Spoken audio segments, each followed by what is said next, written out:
Assalamualaikum warahmatullahi wabarakatuh. Marhaban bikum maratan ukhra fi qanatina. Welcome back to our channel.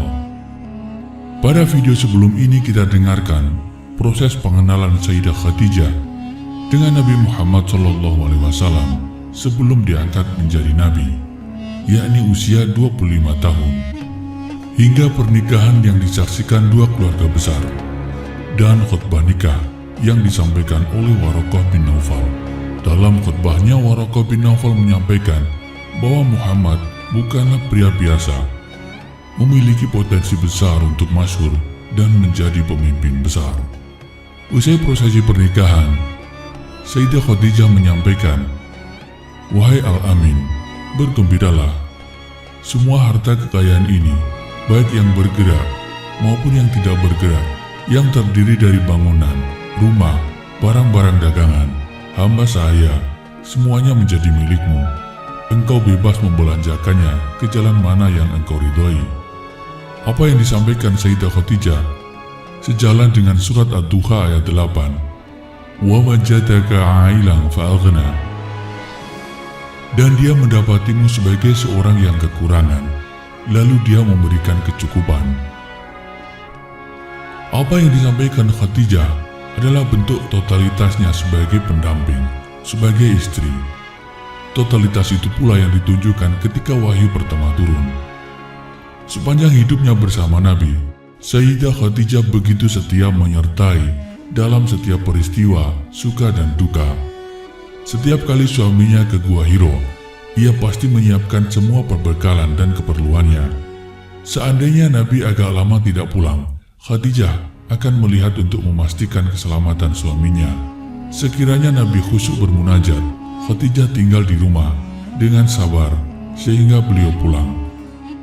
Apabila suaminya mengadu kesusahan serta berada dalam keadaan gelisah, menguatkan, membuat hati tentram dan menghiburnya, sehingga suaminya benar-benar merasa tenang. Tibalah diperkirakan sekitar 17 Ramadan 610 Masehi di Gua Hiro, wahyu pertama turun. Surat Al-Alaq ayat 1 sampai dengan 5. Iqra bismi rabbikal ladzi khalaq, khalaqal insana min 'alaq, Iqra wa rabbukal akram, alladzi 'allama bil qalam, 'allamal insana ma lam ya'lam. Bacalah dengan menyebut nama Tuhanmu yang menciptakan. Dia menciptakan manusia dari segumpal darah. Bacalah, Tuhanmulah yang maha mulia, yang mengajar manusia dengan pena. Dia mengajarkan manusia apa yang tidak diketahuinya. Demi mendengar ayat-ayat tersebut, beliau Nabi SAW mengalami keguncangan yang luar biasa. Tubuhnya menggigil, beliau merasa takut yang luar biasa, kemudian ditenangkan oleh Sayyidah Khadijah, seperti diceritakan dalam hadis Sahih Bukhari. Faraja'a biha Rasulullah SAW yarjufu fu'aduhu, fadakhala ala Khadijah binti Khuwailid radhiyallahu anha, faqala, "Zamiluni, zamiluni." Fazammaluhu hatta dhaba anhu raw. Faqala li Khadijah wa akhbaraha al-khabar, "Laqad khashitu ala nafsi." Faqalat Khadijah, "Kalla, wallahi ma yukhzika Allahu abadan. Innaka latazilur rahim, wa tahmilul kalla, wa taksibul ma'dum, wa taqrid dhaif, wa tu'inu ala nawaibil haqqi." Beliau pulang dalam kondisi gemetar, bergegas hingga masuk ke rumah Khadijah. Kemudian Nabi berkata kepadanya, "Selimuti aku, selimuti aku." Maka Khadijah pun menyelimutinya hingga hilang rasa takutnya. Kemudian Nabi bertanya, "Wahai Khadijah, apa yang terjadi denganku ini?"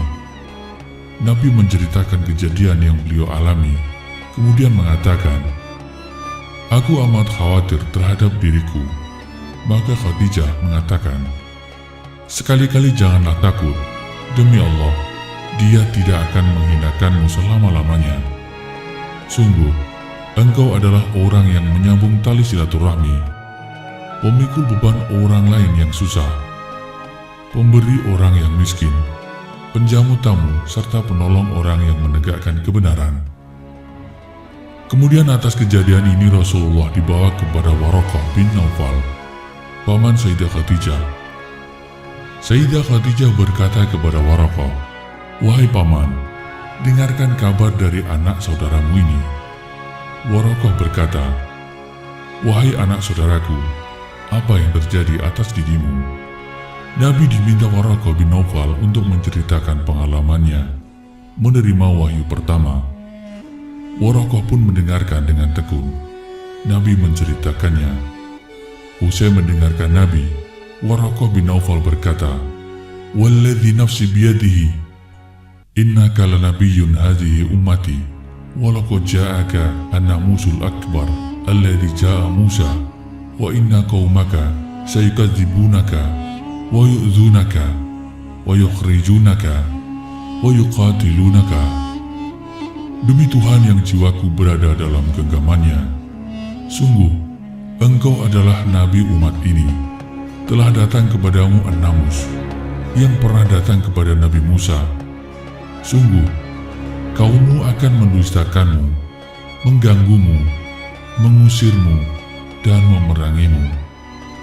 Kemudian Rasulullah bertanya, "Amukhrijiyahum, apakah mereka akan mengusirku?" Waraqah menjawab, "Na'am. Lam ya'ti rajulun qattum bimisli ma ji'ta bihi ila adahu an-nasu wa harabuhu wa in adrakat zalikal yawm wa talat bihayatu nasratuka nasran qawiyan." Ya, tidak seorang pun yang datang membawa serupa dengan yang engkau bawa, kecuali dimusuhi, diperangi orang.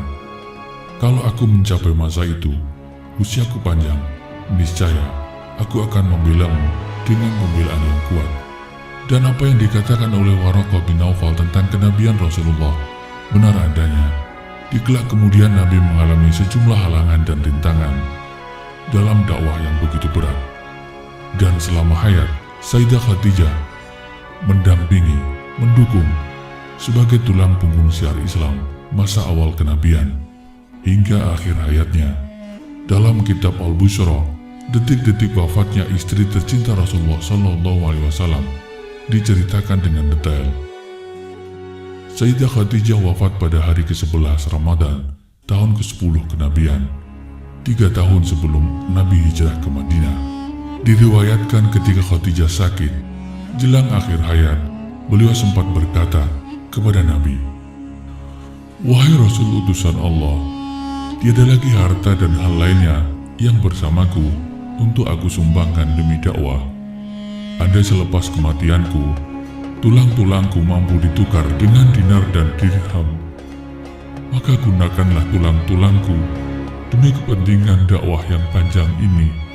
Aku memohon maaf kepadamu, ya Rasulullah, kalau aku sebagai istrimu belum berbakti kepadamu." Rasul menjawab, "Jauh dari itu ya Khadijah, engkau telah mendukung dakwah Islam sepenuhnya." Kemudian Khadijah memanggil Fatimah Az-Zahra dan berbisik, "Fatimah putriku, aku yakin ajalku segera tiba. Yang kutakutkan adalah siksa kubur.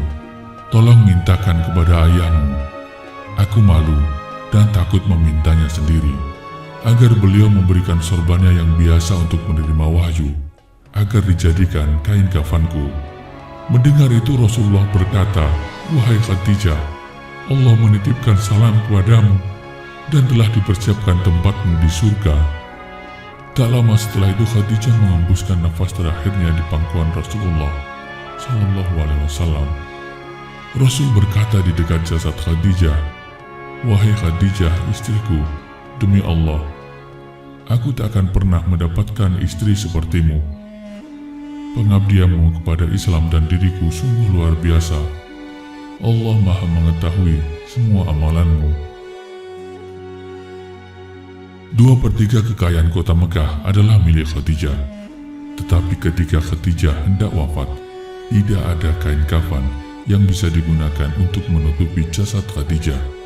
Bahkan, pakaian yang digunakan Khadijah ketika itu adalah pakaian yang sudah kumuh, dengan 83 tambalan diantaranya dengan kulit kayu. Rasul kemudian berdoa kepada Allah, "Ya Allah, ya Ilahi Rabbi, limpahkanlah rahmatmu kepada Khadijahku yang selalu membantuku dalam menegakkan Islam, mempercayaiku ketika orang lain menentangku, menyenangkanku pada saat orang lain menyusahkanku, menenteramkanku pada saat orang lain membuatku gelisah."